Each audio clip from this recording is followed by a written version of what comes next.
యోధావలే చివరి గడి వరకు వాళ్ళు ఎవరో తెలియదు మనకి.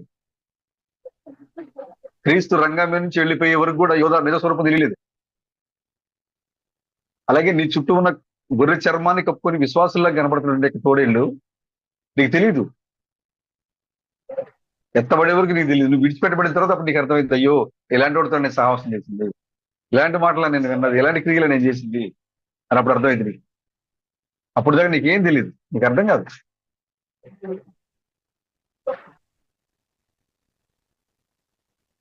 ఈ రాత్రికాల సమయంలో మిమ్మల్ని అందరినీ బాధ పెట్టాలని కాదు, కానీ మీరందరూ కూడా ప్రభుతో కలుసుకోవాలి, ప్రభుతో ఆ గొప్ప ఎత్తబాట్లు మీరు ఉండాలి, నిత్యము ఆయనతో సంతోషించాలనే ఒకే ఒక ఉద్దేశంతో నేను మాట్లాడుతున్నాను.